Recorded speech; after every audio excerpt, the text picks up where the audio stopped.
ይህንን ቪዲዮ ኮፒ ሊንክ እና ሼር ሪፖስት በማድረግ እንድትተባበሩ በትህትና ጠይቃለሁ።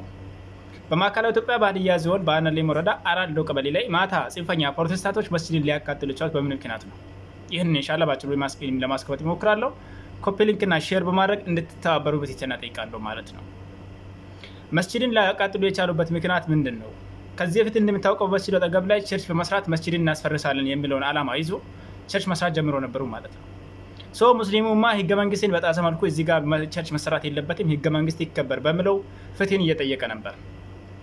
አለመታደል ሆኖ በወረዳና በዚዮን ላይ ያሉት በሙሉ እነሱ ስለሆኑ ለነሱ ነው የተፈረደላቸው ራሱ ማለት ነው። ከዛ ሙስሊሙማ አላቆመም፣ ቀጥታ ወደ ክልል ሲሄድ ክልል ላይ ቀድሞ የተሰራው ህገ መንግስትን የጣሰ ከሆነ መፈረስ አለበት የሚለውን ውሳኔ ወሰኑት።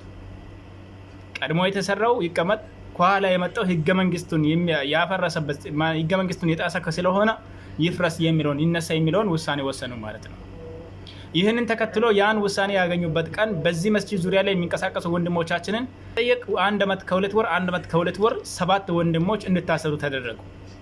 ምንም አላደረጉትም፣ ምንም አላጠፉትም። የሚገርመው ነገር በተከሰሱት ክስ ላይ ራሱ እነዚህ ወንድሞች በሰዓቱ እዛ ያልነበሩት የተብሊግ ጀማ ናቸው። ቡታጀራ የነበሩበት ቀን ነበር ክሳቸው በእነሱ ላይ የተመሰረተበት ቀን ማለት ነው። ወንጀል ፈጽማቸዋል የተባለበት ቀን። ይሄንን የተደረጉት ለምንድን ነው? እነሱ ሙስሊሙ ለመስጂዱ የሚያደርጉት እንቅስቃሴ በጣም ትልቅ አስተዋጽኦ ስለነበረ እነሱ አፋቸውን ለማዘጋት 1 ዓመት ከ2 ወር እንዲታሰሩ ተወሰነባቸው ማለት ነው። እናም በዚህ ጉዳይ በዚህ አላበቃም። ከ7ቱ ውጪ ደግሞ ሌሎች ላይ ዛቻ፣ ማስፈራሪያ የደረሰባቸው ነበር በመሰረቱ። ከዛ ደግሞ ቸርች ከሚነሳ መስጂድን ቀድመን እናቃጥል በማለት በዚህ መልኩ መስጂድን ለማውደም ማታ እሳት አያያዙ ማለት ነው። እና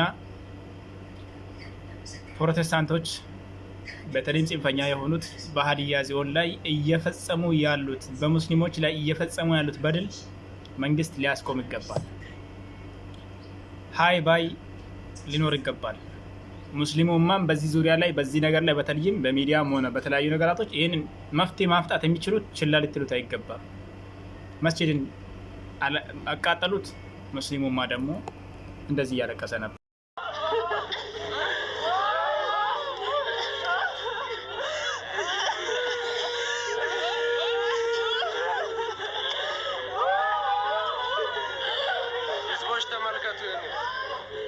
ተመልከቱ አዳሜ ሙስሊሞች በዚህ እየተጨቆኑ ነው አሉት። ቁርአን እየተቃጠለ መስጂድ እየተቃጠለ አንተ ምን ትሰራለህ?